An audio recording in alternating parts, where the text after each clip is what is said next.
Bonjour à toutes et à tous, je suis heureux de vous retrouver pour ce grand entretien sur Lyon Positif. On est ici avec Marjolaine Pain. Bonjour Marjolaine. Bonjour. Tu es la responsable nationale du développement régional chez Impact France et tu es basée à Lyon, c'est pour ça qu'on a la chance de t'avoir. On est ici dans les locaux de Weavers. Tu nous expliqueras un peu ce que fait Weavers parce que Flora Vidal-Marron, qu'on connaît bien ici à Lyon, est une de tes ambassadrices. C'est ça. Et on va parler un peu impact, évidemment, puisque c'est l'objet de notre rencontre. Alors pour remonter un tout petit peu, est-ce que tu peux juste nous rappeler ce que c'est que le mouvement Impact France, qui s'appelait, je crois, avant le MOVE, c'est ça? Tout à fait ça. Le MOVE, Mouvement des entrepreneurs sociaux, qui a été créé en 2008, est devenu, avec la nouvelle coprésidence de Eva Sadoun et de Jean Moreau en 2020, le mouvement Impact France, également issu de la fusion du Tech for Good France et, et du MOVE. Et le MOVE, alors au départ, c'était des entrepreneurs sociaux, C'est ça. principalement. C'est quoi un entrepreneur social? Alors, un entrepreneur, aujourd'hui qu'on appelle un impact social et écologique, selon le mouvement Impact France, on met 3 grands piliers derrière. Donc il y a le premier pilier qui est la stratégie à impact, donc une entreprise qui met l'impact au cœur de son activité. Ensuite, c'est une entreprise qui va travailler sur ses externalités négatives, donc sur son impact négatif social et écologique, pour minimiser cet impact négatif. Et enfin, c'est une entreprise qui va mettre en place une cohérence dans son mode d'organisation en partageant le pouvoir et la valeur. Donc le mouvement Impact France, c'est quoi aujourd'hui? C'est une organisation patronale, c'est ça? C'est ça. Qui fédère des entreprises qui adhèrent au mouvement. Alors pourquoi les entreprises vont adhérer au mouvement Impact France? Qu'est-ce que vous faites pour eux? Alors les entreprises, selon des collèges d'adhésion, donc il y a entreprises à impact social et écologique, entreprises en transformation, les réseaux d'entreprises engagés à impact ou même de l'économie classique, et les financeurs à impact qui nous rejoignent, et qui nous rejoignent surtout pour qu'on puisse représenter leurs intérêts et porter leur voix auprès des décideurs politiques et des décideurs économiques. On entend beaucoup en ce moment le mot impact, entreprise à impact. Il y a aussi des choses qu'on entend, c'est parfois entreprise à mission. Qu'est-ce qu'il y a comme différence entre les deux termes? Alors, entreprise à mission est une manière pour une entreprise d'intégrer des préoccupations sociales et écologiques dans sa raison d'être, dans ses statuts.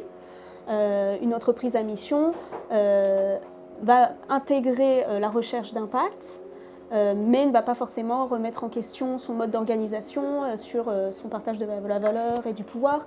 Elle va aligner cette recherche d'une mission avec cette recherche de profit, sans forcément remettre en question son cœur d'activité.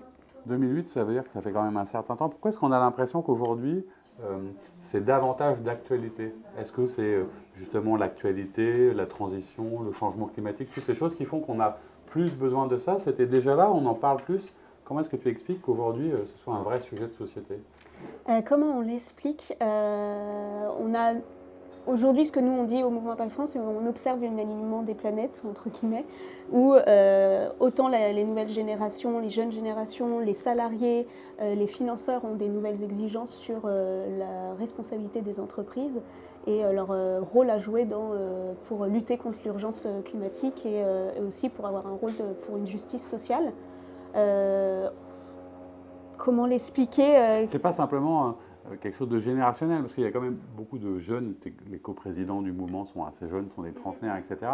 Il y a beaucoup de la jeune génération qui s'engage justement pour donner du sens à leur travail, à leur activité, mais c'est pas simplement ça, c'est majoritairement générationnel, mais il y a aussi d'autres personnes qui partagent ces valeurs. Bien sûr, mais peut-être aussi parce qu'on le voit davantage aujourd'hui avec une succession de crises, la limite du modèle économique classique tel qu'on l'entend aujourd'hui et du modèle libéral de l'économie.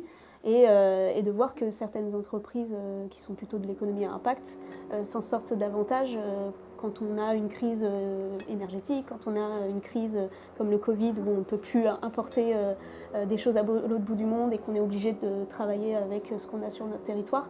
C'est peut-être aussi une manière de mettre en avant les entreprises qui ont déjà fait le pas, qui sont déjà là depuis longtemps sur un engagement social et écologique. Et que tu incarnes d'ailleurs un peu, parce que qu'est-ce qui t'a amené toi à t'engager dans ce type d'action?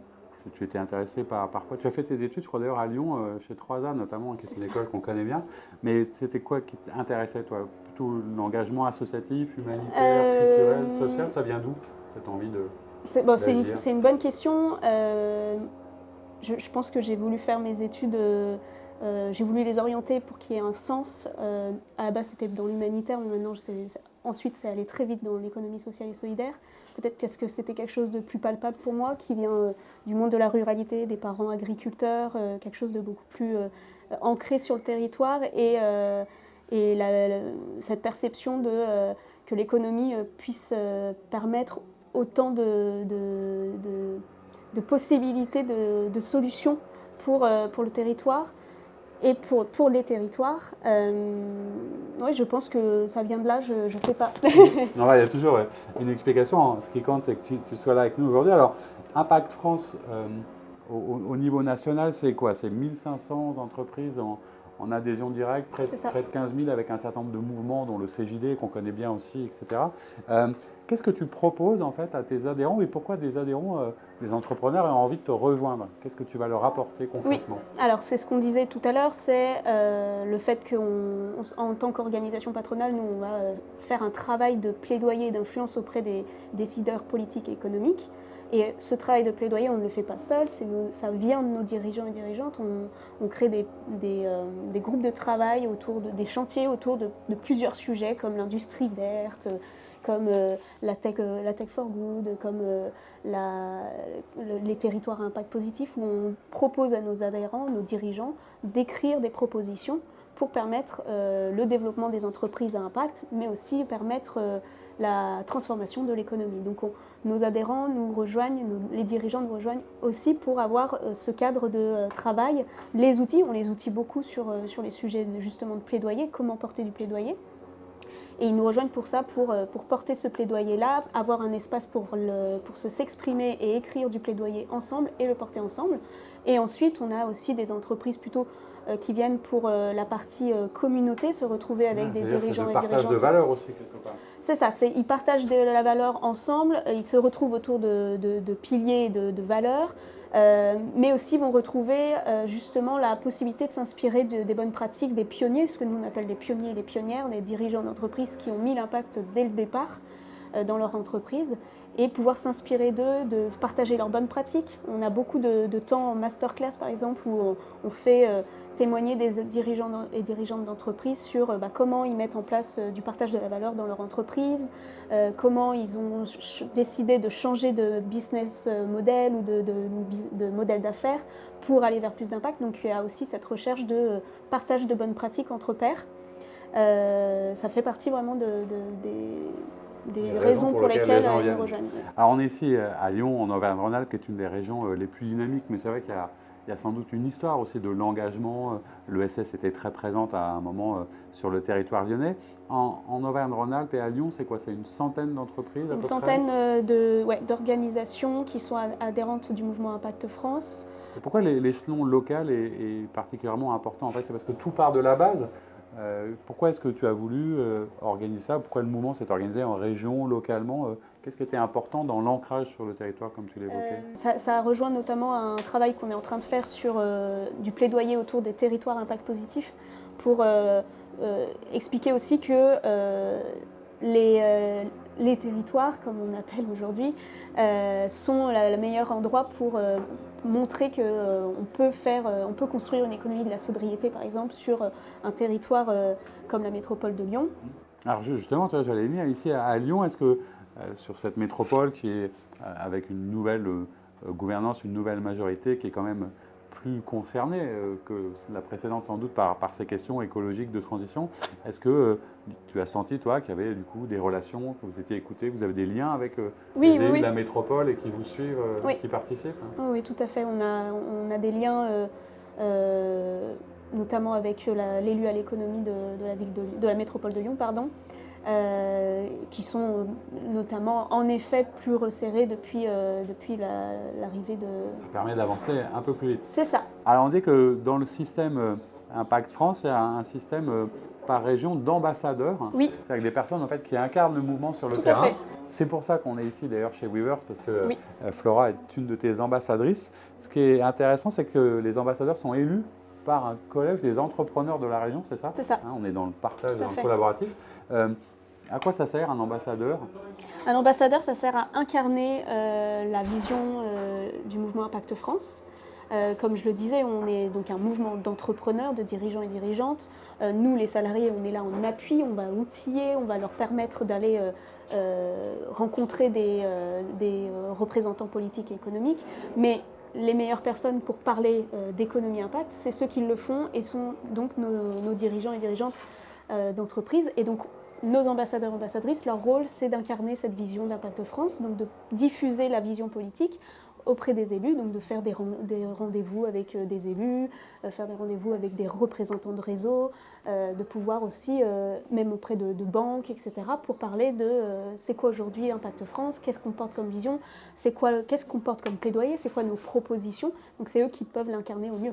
Alors on en parle un petit peu, est-ce que tu peux nous raconter ce que fait Weavers d'ailleurs en quelques mots? Weavers, donc porté par Flora Vidal-Marron, est un organisme de formation qui permet à des personnes exilées de pouvoir retrouver le chemin de l'emploi. Et il y a plusieurs programmes, et notamment des programmes avec la nourriture, avec la cuisine, pardon. La cuisine, oui. Avec la cuisine, qui permet vraiment à des personnes exilées de pouvoir se former et pouvoir retrouver le chemin de l'emploi. Alors à Lyon et sur le territoire, qu'est-ce qu'il y a d'autre comme entreprise? Alors, je crois qu'il y a Habitat et Humanisme, qu'on connaît bien aussi, puisqu'on avait fait une belle interview et un grand entretien avec Bernard Devers, mais qu'est-ce qu'il y a d'autre comme entreprise engagée du mouvement sur le territoire? Oui, alors donc on n'a pas une seule ambassadrice, on a aussi un ambassadeur qui s'appelle Cyprien Lefebvre de WeFund, qui a co-créé WeFund, qui permet de lutter contre la rupture numérique et aussi de pouvoir lutter contre le gaspillage des ordinateurs qui sont l'obsolescence, de l'obsolescence, pardon, et pour pouvoir le récupérer et pouvoir en faire don à des associations. On va avoir des entreprises comme OE, qui est une entreprise qui est une marque de vin engagée, qui va faire de la consigne et qui va redonner pourcentage de ses bénéfices à des agriculteurs, des viticulteurs, mais aussi leur permettre d'opérer leur transformation et leur transition vers l'agriculture biologique. On va avoir des entreprises comme Éthique, qui est une foncière immobilière responsable. On va vraiment avoir tout type d'entreprises qui sont... Dans tous les secteurs de Dans tous les secteurs, c'est ça, aujourd'hui. voilà, dans tous les secteurs, en effet, et de tous les statuts. Alors, pour cette année 2023, on était encore dans la période des vœux à un moment, mais qu'est-ce qu'on peut souhaiter au mouvement? C'est quoi les grands projets, les perspectives de développement du mouvement Impact France à venir? Tout à fait. Pour parler de 2023, nous on a 4 grands moments pour le mouvement Impact France. On a notamment la sortie d'un livre blanc qui va justement formaliser tout ce qu'on se dit, tout ce qu'on porte nous comme plaidoyer et qui va sortir en avril. Et donc ça sera un grand moment notamment de diffusion de la vision politique d'Impact France auprès des acteurs économiques et politiques. On a aussi le changement de gouvernance. Le mouvement Impact France va changer de coprésidence. Donc en mai, on aura 2 nouveaux coprésidents qui pourront porter la voix d'Impact France. Et ça, c'est toujours un moment très important pour le mouvement. On a aussi l'université d'été de l'économie de demain qui aura lieu, donc la 5e édition qui aura lieu à Paris en août, fin août. Et qui est toujours un grand moment de rassemblement. Ça fait 4 ans qu'on le porte et maintenant ça fait 2 ans qu'on fait des éditions régionales. Et on part toujours d'une thématique portée au niveau national à Paris et ensuite on fait nos éditions régionales. Donc il y en aura une dans la région Auvergne-Rhône-Alpes. Tout à fait, il y aura la 3e édition. On sera là, on viendra voir. On vous invitera en Auvergne-Rhône-Alpes, donc là ça sera plutôt fin de l'année 2023. Donc ces universités de l'économie de demain sont vraiment un grand moment pour nous parce que c'est le moment où on invite tous les ministres, tous les députés, tous les acteurs économiques et politiques avec lesquels on travaille tout au long de l'année. Et c'est quelque chose qu'on ne porte pas seul parce qu'on porte toujours avec d'autres réseaux. C'est aussi un moment où on s'organise en collectif d'organisateurs, donc avec des réseaux comme le CJD, comme je disais, mais comme France Active, Initiative France, comme les déterminés. On rassemble la communauté vraiment plus large. C'est ça, qui soit autant de l'économie de l'ESS que l'économie à impact, que de l'économie engagée. Donc ça fait partie des grands sujets aussi pour nous. Et on a aussi un autre grand sujet qui va sortir sur l'année 2023, c'est on fait aussi des études avec le BCG sur le modèle d'une licorne à impact pour détourner le modèle de licorne comme on peut le voir aujourd'hui, où en fait on développe tout un modèle de licorne à impact qui serait basé non pas sur 1 milliard de valorisation financière, mais 1 milliard de potentiel coût évité pour la société. Une manière de montrer qu'il y a plein d'autres manières d'être en croissance ou de se développer. Ça fait une année très chargée du coup. Et en plus, je ne vous ai pas. On va aussi élire nos nouveaux ambassadeurs, ambassadrices au niveau régional. Et on a aussi du travail de plaidoyer, notamment sur l'industrie verte et sur les territoires à impact positif qu'on va porter aussi tout au long de l'année. Eh bien, un beau programme qu'on suivra avec attention. Un mot de la fin, si je suis une entreprise et que j'ai envie d'adhérer, on va directement sur le site, tout est marqué, tout est clair. Tout à fait. Eh bien, c'est super, on y voit plus clair. Merci beaucoup Marjolaine. Merci. Merci à Weavers de nous avoir accueillis et quant à vous, je vous dis à bientôt pour un nouvel entretien.